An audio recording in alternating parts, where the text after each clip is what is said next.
Welcome to learn for exam. My name is Nagesh और आपने life में एक सपना देखा होगा कि मुझे आईआईटी, आईएम, एक्सेलरा, एसपीजेन, उसके बाद एफएमएस दिल्ली यहाँ से एमबीए करना है। बट उस एमबीए को करने के लिए आपको एक एग्जामिनेशन देना होता है जिसका नाम है कैट एग्जामिनेशन। कैट एग्जामिनेशन जो है नवंबर में लाइंड अप होता है। अभी जस्ट रिसेंटली जो है कैट एग्जामिनेशन खत्म हो चुका है। काफी सारे स्टूडेंट अपने जर्नी को आगे लेकर जा रहे हैं और इसी के साथ जो नए स्टूडेंट इसमें एंट्री लेना चाहते हैं और उसके साथ जो बच्चों ने कैट ऑलरेडी 2024 का दिया था वो चाहता है कि मुझे एक और बार अच्छे से प्रिपेयर करना है। तो उसके लिए मैं आज आपके सामने वीडियो लेकर आया हूं जिसके अंदर हम कंप्लीट बात करेंगे कि वो 30-40 लाख का सपना जो आप देख रहे हो, जो आपको चाहते हो कि मैंने कि मेरी 1.5 से 2 लाख रुपए की इनकम चाहिए, मेरे पास ऐसे क्रेडिट कार्ड चाहिए जिसको कोई नो ना लिमिट हो ना कुछ हो, तो आप जितना चाहे उतना स्पेंड कर सकते हो। ऐसा सपना अगर आप देख रहे हो तो उसके लिए आपको एमबीए करना होता है और एमबीए करना है तो आपको कैट एग्जामिनेशन देना होगा। तो आज इस वीडियो के अंदर हम डिटेल बात करेंगे कि उस रास्ते तक, उस मुकाम तक कैसे पहुंचना है और रास्ता कितना कठिन है और कितना आसान है। इस सारी चीजों के बारे में आज इस वीडियो में बात करने वाले हैं। So let's get started for the video. मेरा नाम है नागेश प्रदीप ढगे और मैं यहाँ पे एज आपका मेंटोर हूँ, आपका भाई हूँ और आपका दादा हूँ। तो आज हम यहाँ डिटेल बात करते हैं। So let's get started for the video. सबसे पहले हम यहाँ पे बात करते हैं कि जो हमारी टीम है वो दिन रात मेहनत कर रही है। आपको कैट के बारे में कोई भी इंफॉर्मेशन चाहिए रिगार्डिंग, जैसे सिलेबस हो गया, जैसे क्वेश्चन पेपर्स हो गए, कुछ भी अगर आपको इन्फॉर्मेशन चाहिए अबाउट कैट, उसके अलावा आप चाहते हो कि कौन से कॉलेज से मुझे एमबीए करना बेटर है और मेरे लिए फाइनेंस बेस्ट है, मार्केटिंग बेस्ट है, ऐसे जो भी आपके माइंड में क्वेरी आते हैं। और अलोंग द वे ये एक जो एग्जामिनेशन का फेज है, कभी कभी आपको अप्स एंड डाउन आएंगे। कहाँ पर आपको ऐसा लगेगा जैसे कभी कभी कोई सोचता है कि मैंने कोचिंग ज्वाइन कर ली है, मैं यूट्यूब पे क्लास देख रहा हूँ, तो एक मोटिवेशन होता है। तो स्टार्टिंग में सब लोग ये सोच के पढ़ाई करते हैं कि मेरे लिए एग्जामिनेशन काफ़ी ईजी है, मैं आराम से पढ़ाई कर सकता हूँ और मैं मेरे लिए कैट तो एक ऐसे सेकेंड्स का काम है, ऐसा सोच के पढ़ाई तो सब लोग स्टार्ट करते हैं। बट लाइफ में आगे जाके कुछ ऐसे प्रॉब्लम्स आपको दिखेंगे जैसे कि मार्च हो गया, अप्रैल हो गया, उसके बाद अगस्त में आपको समझ में आने लगता है कि अभी मुझे किसी एक ऐसे मेंटर की ज़रूरत है जो आपको हेल्पफुल होगा उस पर्टिकुलर टाइम को। वहाँ उस जैसे कर्व की अगर मैं बात करता हूँ तो ये आपका कर्व ऐसे स्टार्ट हो चुका है और कहीं ना कहीं ऐसे बीच में डाउन होगा, तो यहाँ पर हमारे ऐसे मेंटर की कुछ ज़रूरत होगी जो आपको हम प्रॉपर गाइड कर सकते हैं उस समय। तो इसीलिए मैं ये आपको कहना चाहता हूँ कि आज ही आप हमारा नंबर सेव कर लीजिए, लर्न फॉर एग्जाम करके। ये आपको कभी भी कोई भी डाउट अगर आता है तो वहाँ पे हमारी टीम जो है वो डेफिनेटली हेल्प करेगी। तो 9205130091 ये हमारा नंबर है, इसको सेव जरूर कर लीजिए। क्लियर है? तो हम यहाँ पर इस वीडियो के अंदर क्या बात करने वाले हैं, सबसे पहले अबाउट कैट एग्जाम, कैट आपको क्यों देनी चाहिए, उसके बाद कैट में से कौन से पैटर्न्स होते हैं, क्या क्या उसका सिलेबस है, कंप्लीट सब कुछ।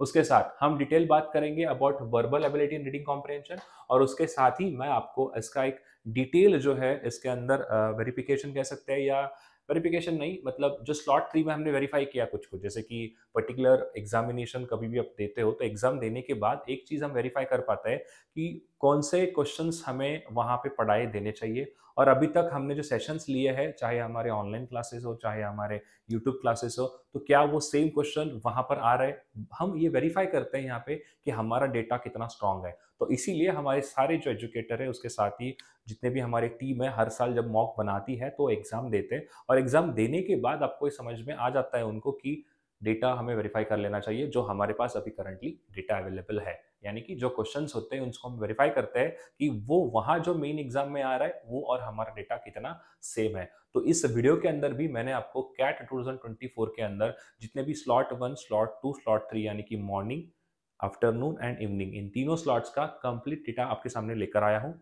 कितने क्वेश्चंस आए थे, उसके ऊपर क्या क्या क्वेश्चंस जो है कौन से टॉपिक से पूछे गए थे, सब कुछ जो है मैं आज इस वीडियो के अंदर लेकर आया हूँ। तो यहाँ पर हम देखेंगे अबाउट वर्बल एबिलिटी, एलआरडीए जो कि डेटा इंटरप्रिटेशन लॉजिकल रीजनिंग है, क्वांटिटेटिव एप्टीट्यूड, उसके साथ ही एग्जाम का पैटर्न कैसा है और आपको मेन प्रिपरेशन जो है टिप्स मैं आपको ऐसे कुछ देने वाला हूँ जो आपके लिए काफी हेल्पफुल होने वाले हैं।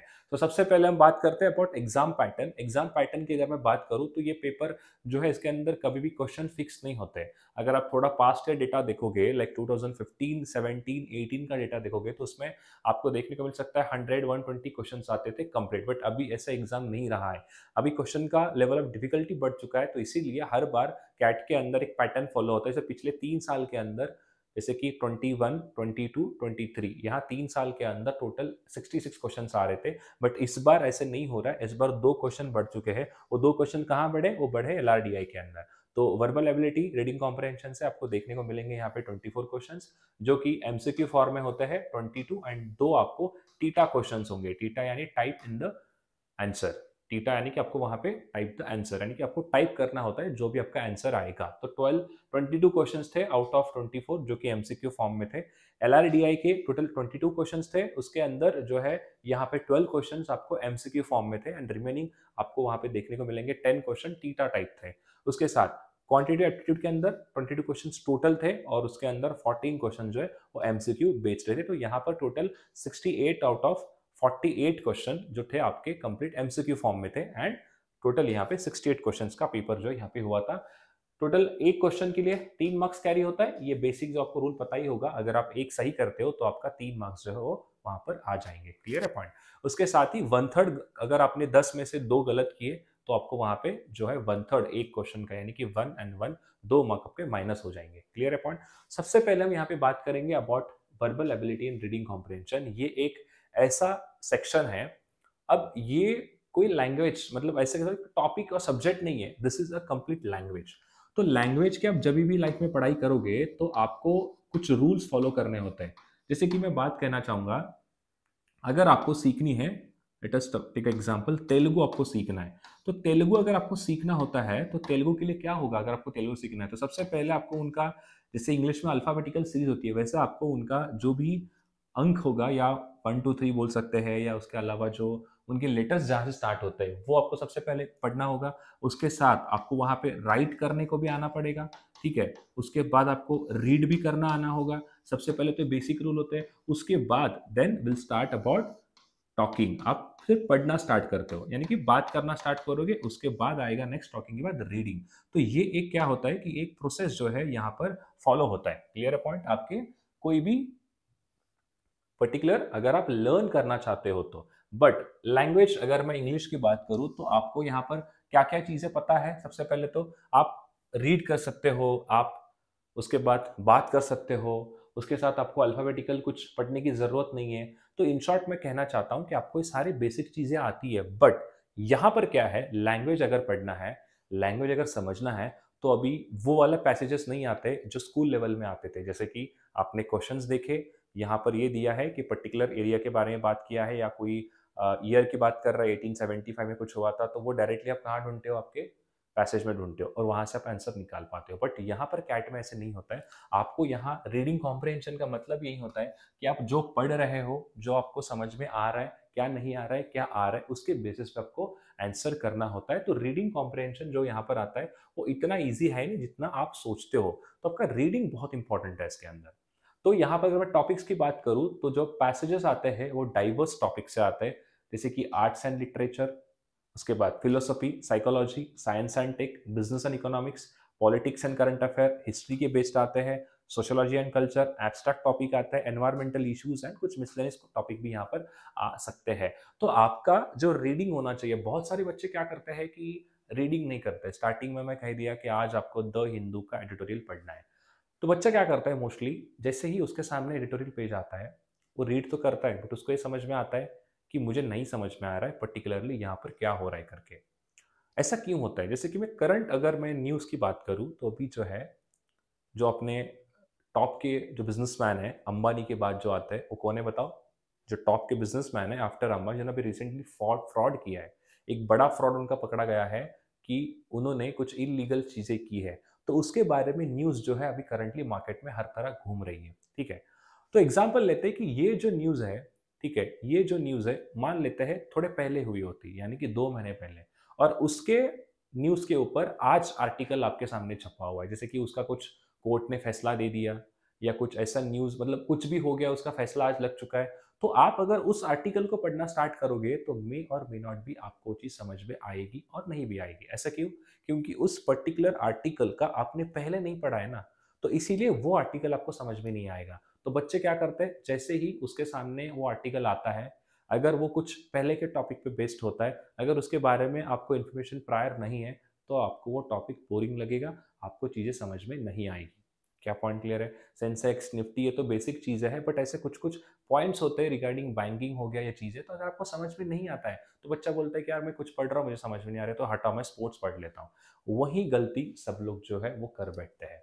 तो इसीलिए मेरा कहना है कि जैसे अडानी का इशू अभी चल रहा है, उसके बेसिस पे हो सकता है आफ्टर 15-20 डेज और 1 मंथ के बाद गवर्नमेंट ऑफ इंडिया हो गया या कोई भी जो जहाँ सर इशू स्टार्ट हुआ है, अगर उन्होंने कुछ उसके अंदर कुछ उन्होंने बयान दे दिया, तो वो आर्टिकल वहाँ पे छप जाएगा। या कोई ऐसा ऑथर है या कह सकता हूँ कि कोई बहुत बड़ा इकोनॉमिस्ट है, वो कह रहा है कि कुछ रिलेट कर रहा है वो वाले न्यूज़ को अपनी इंडियन गवर्नमेंट के साथ।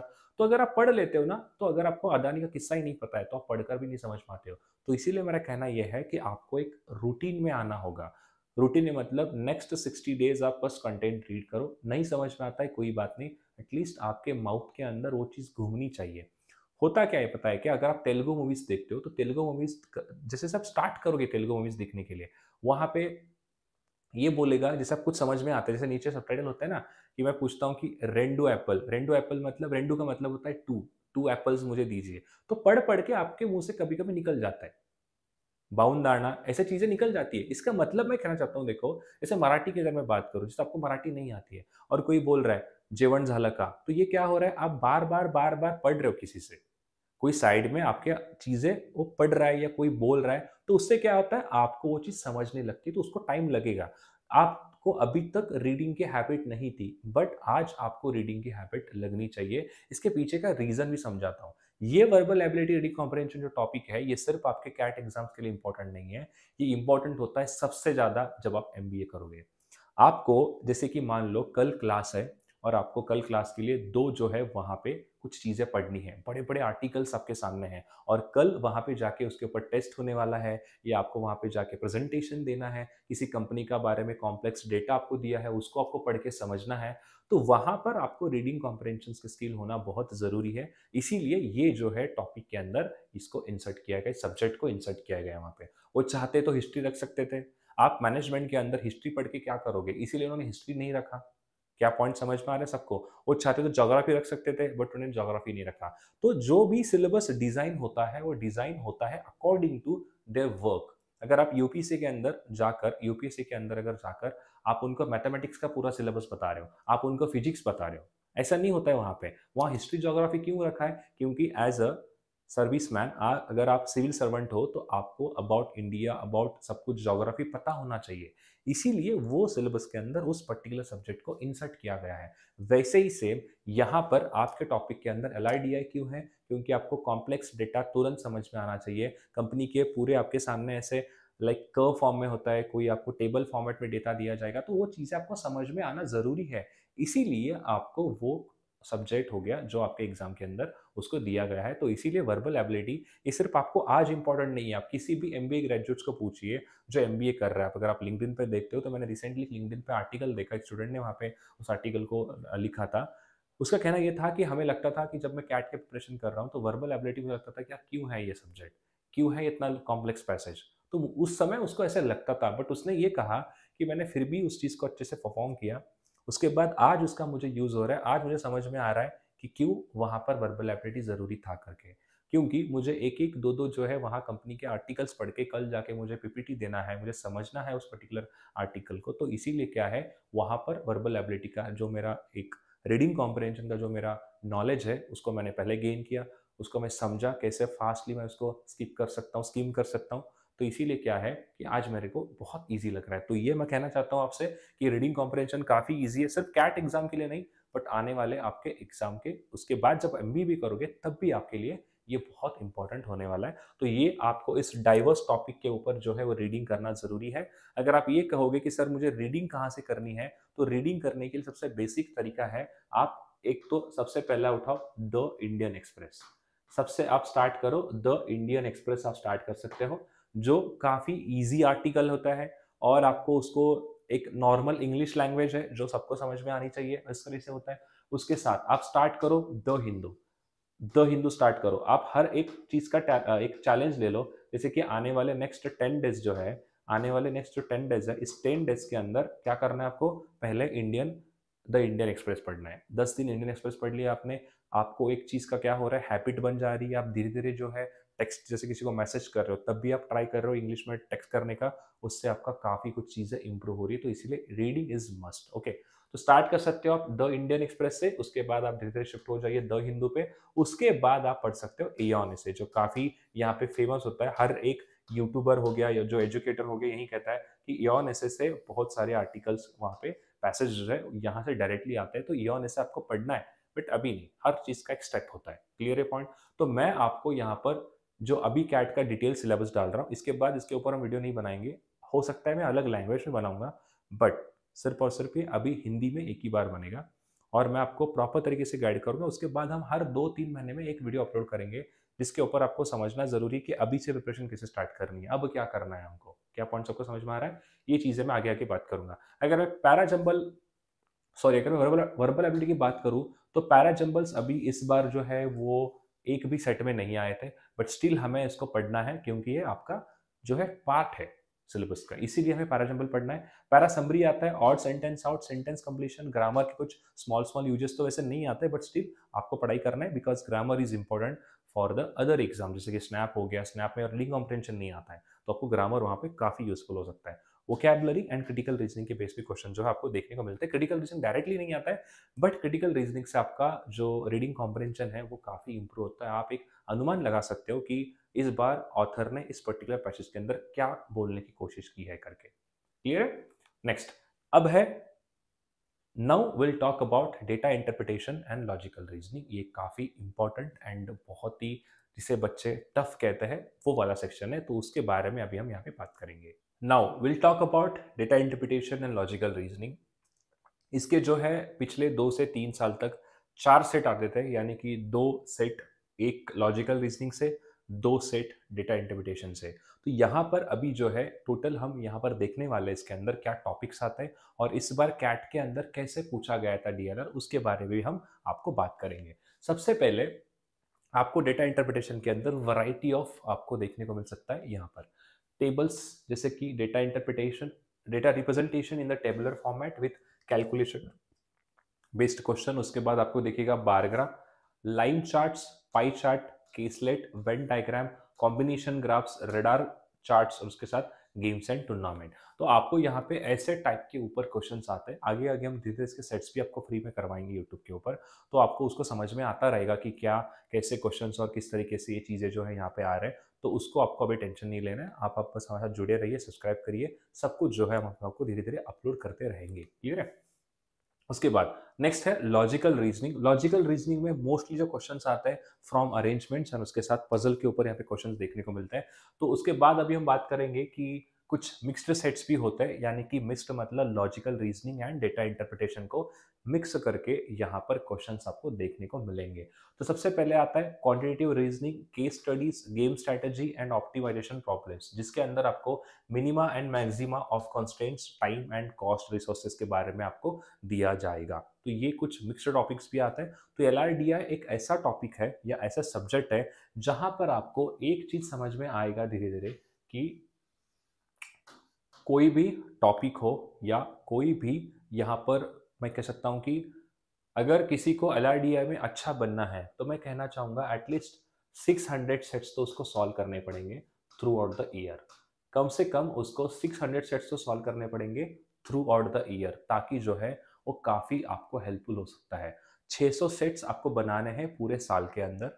उसके बाद आप अगर मॉक्स लगाओगे तो मॉक्स के अंदर कम से कम 200 सेट्स आपको अच्छे से करने होंगे, क्योंकि अभी भी आपके पास जो है टाइम नहीं गया है, काफ़ी अच्छा टाइम है। अगर आप अभी से स्टार्ट करते हो आपका प्रिपरेशन तो आपको आने वाले समय में उसका बहुत ज़्यादा हेल्प होने वाला है। तो 600 से लेके 800 तक आपको सेट्स बनाने ज़रूरी है, जो आपके लिए काफ़ी हेल्पफुल हो सकते हैं। क्लियर है पॉइंट?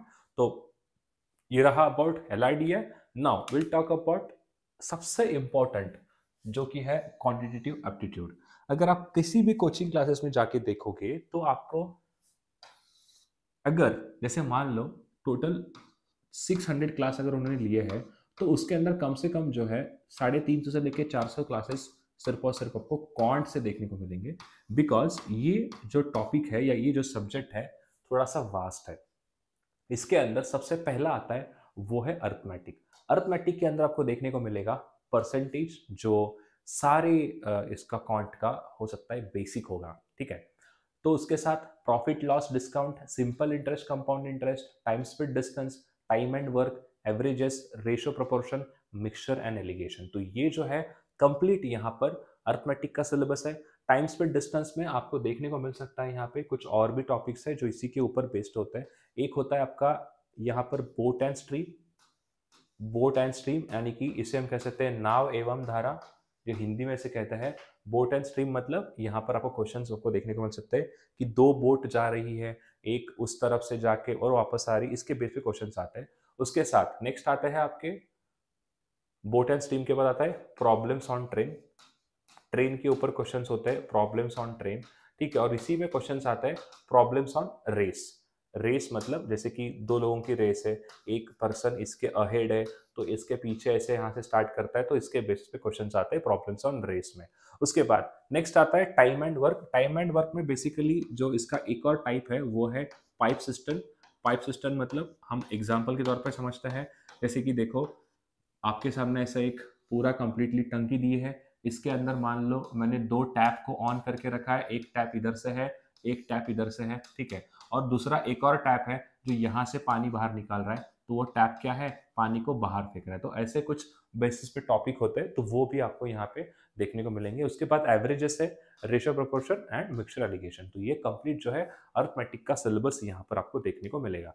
उसके बाद आपको बस लास्ट तक जुड़े रहिए, क्योंकि मैंने यहाँ पे हर चीज को प्रॉपर तरीके से बनाया है कि कौन से टॉपिक से कितने क्वेश्चन आपको यहाँ पे देखने को मिले हैं करके। तो आप बस आखिर तक जुड़े रहिए, बीच में से आप छोड़ के मत जाइए, आपके लिए काफी हेल्पफुल होने वाला है। क्लियर है पॉइंट? तो अभी तक हमने बात किया है about algebra, sorry about arithmetic. Now will talk about algebra. Algebra के अंदर अगर आप देखने को मिलेगा यहाँ पे linear equation, quadratic equation, inequalities, function, logarithm, modulus, AP GP and set theory.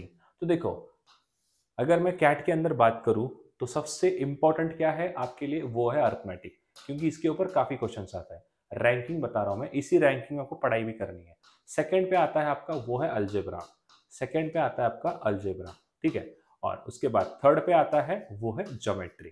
तो इसके ऊपर ऐसे क्वेश्चंस आपको देखने को मिलेंगे, जैसे कि देखो इसके ऊपर अर्थमेटिक के ऊपर 8 सवाल आ गए, इसके ऊपर 6 से 7 सवाल, इसके ऊपर 2 से 3 सवाल। तो यहाँ पर देखोगे आप तो 16 क्वेश्चंस तो आपको सिर्फ इसी सेट से हो गए। क्लियर है पॉइंट? तो ये तीन तो आपको कभी नहीं सोचना कि मैं अलजेब्रा को क्या सर यहाँ पे और पे रखूं, क्या नहीं, कभी नहीं सोचना ऐसे, क्योंकि इसी से तो ज्यादा क्वेश्चन बनते हैं ना, तो इसको कैसे और पे रखोगे। क्लियर है पॉइंट?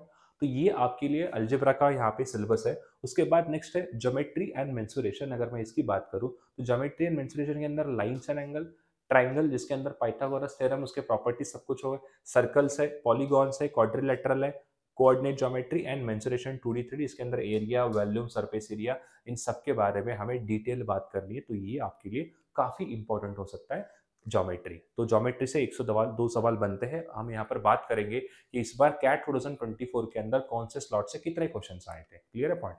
अब हम बात करेंगे अबाउट नंबर सिस्टम। तो नंबर सिस्टम के अंदर यहाँ पे divisibility rule, factors and multiples, prime numbers, LCM, HCF, reminders, base system and उसके बाद आएगा मॉड्यूलर अर्थमेटिक। तो ये कुछ ऐसे टॉपिक्स होते हैं जो आपको नंबर सिस्टम के अंदर देखने को यहाँ पर मिलते हैं, ठीक है। उसके बाद मॉडर्न मैथ्स है। मॉडर्न मैथ्स के अंदर पीएनसी जो कि होता है आपका permutation and combination, probability, binomial theorem and उसके बाद आएगा मैट्रिसेस एंड डिटरमिनेंट। अभी ये थोड़ा सा कम आता है, बट इसका थोड़ा कॉन्सेप्ट आपको होना जरूरी है, ये कहीं कहीं आपको काम आएगा, बट इसके ऊपर डायरेक्ट क्वेश्चंस नहीं आते, इसीलिए मैंने यहाँ पे लिखा है बेसिक कॉन्सेप्ट करके। कभी कभी रेयर आ जाता है, तो इसको बेसिक कॉन्सेप्ट आपको पता होना चाहिए, मैट्रिसेस एंड डिटरमिनेंट का बेसिक कॉन्सेप्ट क्या है करके। जैसे कि सबको पता है, अगर मान लो मैं ऐसा मैट्रिक्स बना रहा हूँ, ठीक है, 4 3 -1 4, फिर यहाँ पे आएगा सपोज 3 आ सकता है, तो इसका हमें डिटरमिनेंट निकाल के दिखाओ। तो ऐसे बेसिक कॉन्सेप्ट आपको पता होना बहुत जरूरी है। तो अभी तक का मैंने क्या पढ़ाया, आपको क्या बताया,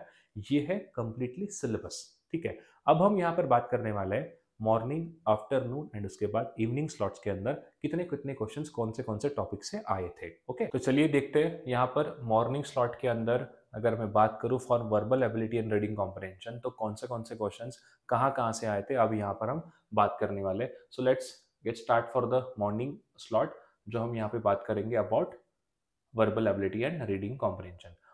तो अगर मैं पैसेजेस की बात करूं तो यहाँ पे पैसेज का मैंने नाम दिया है कि कौन से बेसिक पे या कौन से बेसिस पे ये टॉपिक आया था। Unlikely survival story of Australia's bandicoots, जिसके ऊपर 4 क्वेश्चंस यहाँ पे थे।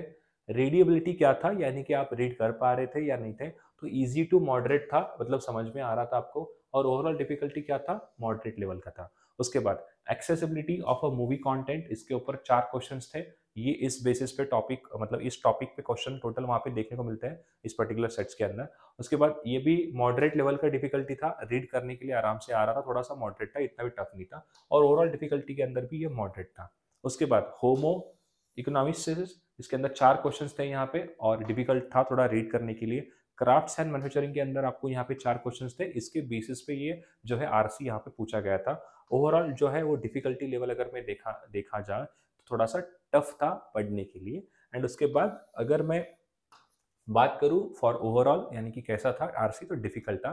तो इसके ऊपर, इस टॉपिक के ऊपर आपको यहाँ पे क्वेश्चंस देखने को मिले थे, ठीक है। उसके बाद हम बात करेंगे अबाउट वर्बल के अंदर जो वर्बल एबिलिटी है इंग्लिश वीआरसी के अंदर, तो उसके अंदर सेंटेंस प्लेसमेंट के 3 क्वेश्चंस थे और ओवरऑल जैसे मॉडरेट लेवल के क्वेश्चंस थे।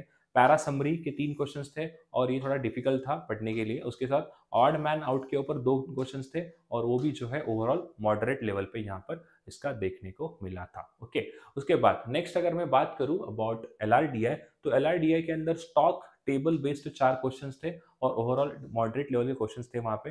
टूर्नामेंट के ऊपर आपको 5 क्वेश्चंस का एक सेट आया था जो कि ओवरऑल डिफिकल्ट लगा। उसके बाद रेटिंग एंड ब्लॉगर्स के ऊपर 4 क्वेश्चंस थे और ये भी ओवरऑल मॉडरेट लेवल क्वेश्चंस थे। और कंट्रीज विजिटेड, मतलब कितने कितने कंट्रीज वहां पे विजिट किए थे, कोई गेम वगैरह वहां पे होगा तो उसके ऊपर यहाँ पे 4 क्वेश्चंस आपको देखने को मिलेंगे। एंड ओवरऑल जो लेवल है वो भी काफी डिफिकल्ट था। एंड इलेक्शंस के ऊपर भी आपको 5 क्वेश्चंस थे एंड ये भी क्या है थोड़ा सा टफ लेवल पे था, यानी कि वेरी डिफिकल्ट का मतलब ये होता है कि यहाँ पर हमने इसको इसलिए दिया है कि थोड़ा सॉल्व करने के लिए क्या है, सॉल्व करने के लिए थोड़ा सा डिफिकल्ट है।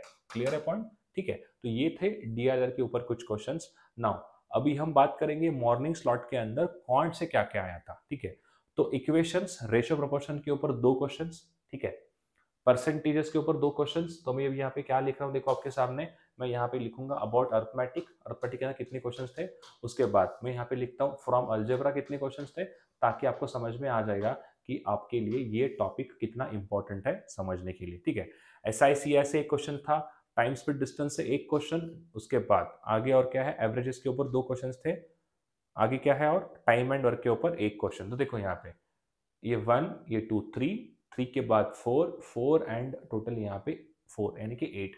तो 8 क्वेश्चंस आपको यहाँ पे सिर्फ और सिर्फ अरिथमेटिक से थे। क्लियर है पॉइंट। उसके बाद नेक्स्ट नंबर्स के ऊपर 2 सवाल, ज्योमेट्री के ऊपर 2 सवाल, प्रोग्रेशन के ऊपर 1 सवाल, क्वाड्रेटिक इक्वेशन के ऊपर 2 सवाल, उसके बाद लॉग के ऊपर 1 सवाल, इंडेक्सेस के ऊपर 2 question and functions and graph के ऊपर 2 क्वेश्चन थे।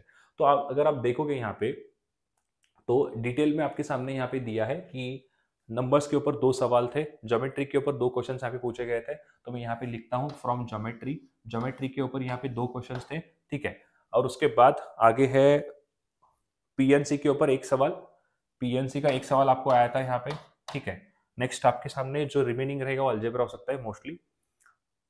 देखो नंबर सिस्टम से 2 क्वेश्चंस थे, नंबर सिस्टम जो कि कंप्लीट आपका नंबर सिस्टम से कितने सवाल थे यहाँ पे, इससे 2 सवाल थे, ठीक है। अब उसके बाद जो बचेगा सब, एक प्रोग्रेशन, क्वाड्रेटिक 2 यानी कि 3 हो गए।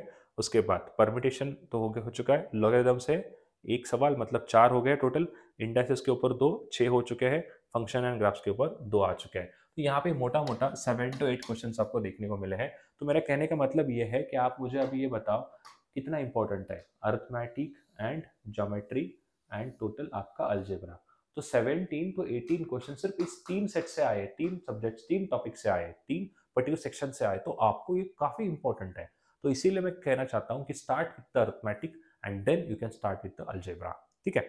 उसके बाद नेक्स्ट है यहाँ पे, अगर मैं आफ्टरनून स्लॉट का अगर बात करूँ तो आफ्टरनून स्लॉट के अंदर अगर वर्बल की बात करते हैं तो how spices change the world, कैसे स्पाइसेस चेंज कर रही है वर्ल्ड को, इसके ऊपर 4 क्वेश्चंस थे। मतलब इस टॉपिक के ऊपर आरसी था।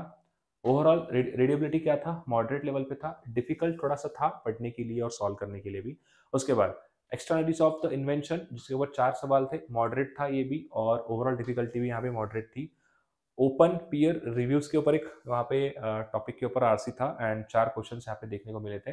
टोटल 16 क्वेश्चंस थे फ्रॉम द आरसी, ये थोड़ा मॉडरेट डिफिकल्ट था। उसके बाद ह्यूमन कार्निवोर इंटरेक्शन, इसका भी मॉडरेट लेवल का था। तो मैं कहना ये चाहता हूँ कि जो स्लॉट 2 है, सब लोग कहते हैं कि स्लॉट 2 थोड़ा सा डिफिकल्ट था as compare to slot 3 and slot 1। तो स्लॉट 2 मतलब आफ्टरनून का स्लॉट। तो वर्बल के अंदर यहाँ पे 16 क्वेश्चंस आपको आरसी से थे। अगर मैं वर्बल एबिलिटी की बात करूँ, सेंटेंस प्लेसमेंट के 3 सवाल जो कि मॉडरेट लेवल के थे।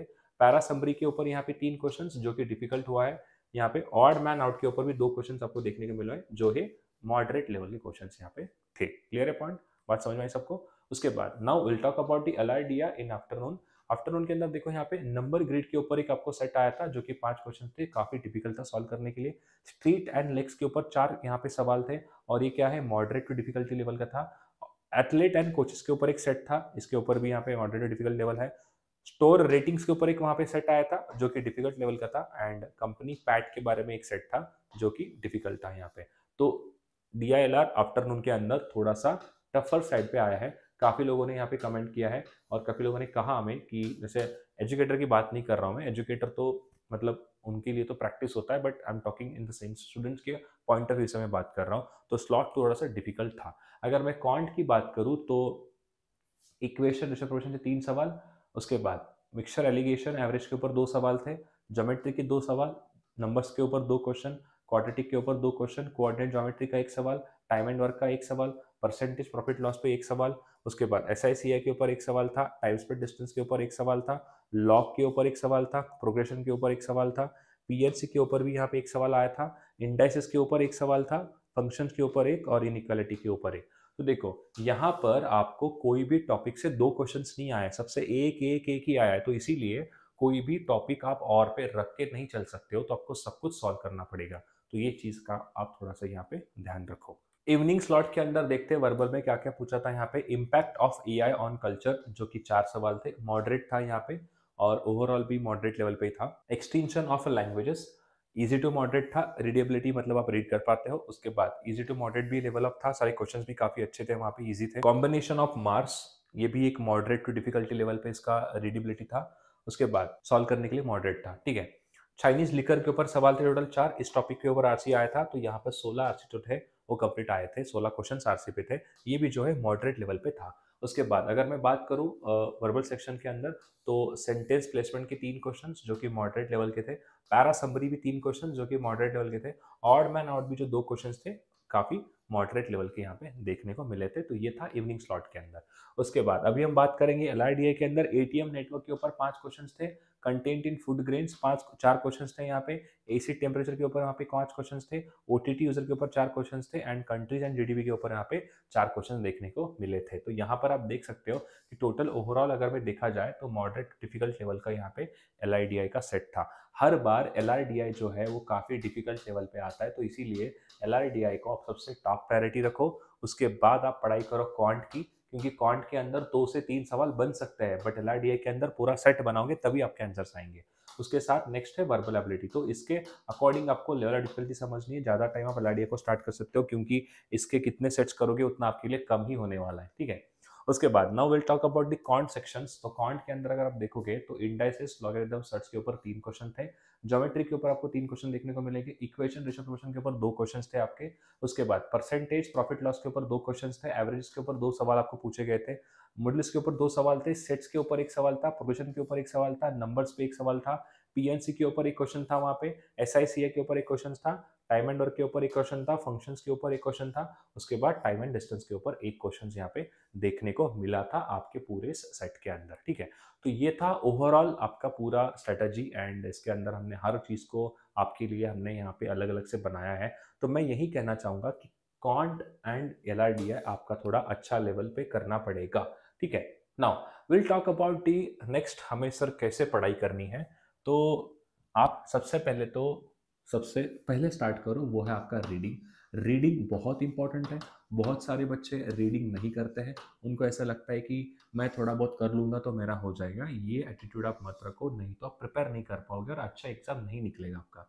तो रीडिंग आपका बहुत इंपॉर्टेंट है। ठीक है, उसके साथ ही रीडिंग में क्या करना है, start with the Indian express. ठीक है, इससे आप स्टार्ट कर सकते हो, धीरे धीरे आप द हिंदू पे आओ, इनका आर्टिकल आप पढ़ सकते हो। ठीक है, उसके साथ ही यहाँ पे नेक्स्ट है आपका गो विद द इयॉन एसे। धीरे धीरे आप इयॉन एसे पे शिफ्ट करो, विद इन 50 to 60 डेज के अंदर आप इऑन एसे का जो है वहाँ पे एक आर्टिकल डेली पढ़ोगे, यानी कि 3600 वर्ड्स का जो आर्टिकल होता है उसको आपको डेली पढ़ना स्टार्ट करना ही पड़ेगा अगर आप कैट के अंदर अच्छे से प्रिपरेशन करना चाहते हो तो। ठीक है, तो ये रहा ओवरऑल सिलेबस जो आपको काफ़ी अच्छे से प्रॉपर तरीके से पढ़ाई करनी है। और सबसे पहली चीज़ एक बात याद ध्यान रखो, कोई आपको वीडियो यूट्यूब पे ये बताएगा कि अरे कैट के अंदर तो 4 सवाल डुएबल थे। वो डुएबल क्यों थे? क्योंकि उस टीचर को पता है कैसे बनाना है करके। अगर आप स्टूडेंट के पॉइंट ऑफ व्यू से बात करोगे तो कहीं न कहीं उसको ये चीज़ थोड़ी-सी डिफ़िकल्ट लगती है।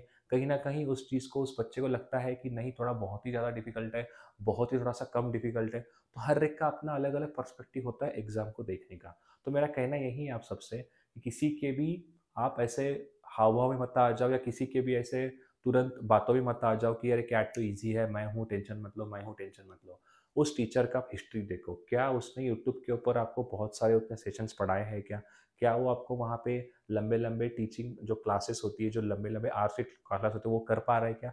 तो इन सारी चीज़ों के ऊपर आपको ध्यान देना बहुत ज़रूरी है। उसके अलावा आप अच्छे से परफ़ॉर्म नहीं कर सकते हो। तो मेरा कहना यही है कि जस्ट बी पेशेंस, पेशेंस रखो और आपको पूरा 1 साल यहाँ पे जर्नी लेकर जानी है। यानी कि आप जून जुलाई तक आपको यहाँ पे खुद को मोटिवेट करना है, यानी कि 1.5 साल तक आपको खुद को मोटिवेट करते रहना है। हर दिन खुद को कहना है कि नहीं मुझे और पुश करना है, मुझे और अच्छे से पढ़ाई करनी है, मुझे और सेट्स बनाने हैं। थोड़ा सोशल मीडिया बाहर रख सकते हो, उसको आप थोड़ा-सा लॉग आउट करो, वहाँ उसको हटा दो अपने फ़ोन से, एक लैपटॉप ले लो और अच्छे से पढ़ाई स्टार्ट करना शुरू कर दो। क्लियर है पॉइंट? तो कैट उतना डिफ़िकल्ट है नहीं और हम आराम से जो है वो यहाँ पे कैट की पढ़ाई कर सकते हैं, अगर आपके पास प्रॉपर एक मोटिवेशन एंड आपकी स्ट्रैटेजी अच्छी हो तो। ठीक है? तो आपके लिए मैं एक और चीज़ ये कहना चाहूँगा कि आप हमारा ये चैनल जॉइन कर लीजिए, जो व्हाट्सएप चैनल है, जहाँ पर हमारे फाउंडर है गुरप्रीत सर, वहाँ से आपको सारे उनके मैसेजेस आते रहेंगे रिगार्डिंग आपकी कोई क्विज़ेस हो गया, रिगार्डिंग किसी कॉलेज का नोटिफिकेशन आ रहा है, कुछ भी हो, आपको यहाँ पर इस व्हाट्सएप के ऊपर आपको देखने को डेफिनेटली मिल सकते हैं। उसके साथ ही स्नैप एंड एनमाइट का हमारा टेस्ट सीरीज आप चेकआउट कर सकते हो, ठीक है, जो हमने लर्न फॉर एग्जाम वेबसाइट पे यहाँ पे अपलोड किया है। उसके साथ ही कैट 2025 का भी हमारे पास टेस्ट सीरीज अवेलेबल है, आप हमारा टेस्ट सीरीज चेकआउट कर सकते हो। उसके अलावा कैट का आपको प्रीवियस पेपर चाहिए, कैट का सिलेबस चाहिए, कैट का ब्लूप्रिंट चाहिए, कैट का स्टडी प्लान चाहिए या कैट का इंपॉर्टेंट टॉपिक्स अगर आपको जानकारी चाहिए, तो आप सिंपली यहाँ पे आप व्हाट्सएप कर सकते हो। हमारी टीम जो है वो आपको डेफिनेटली हेल्प करेगी। So thank you so much and जो रिमेनिंग हमारे वीडियोज़ है उसको ज़रूर देखना। ठीक है? Thank you.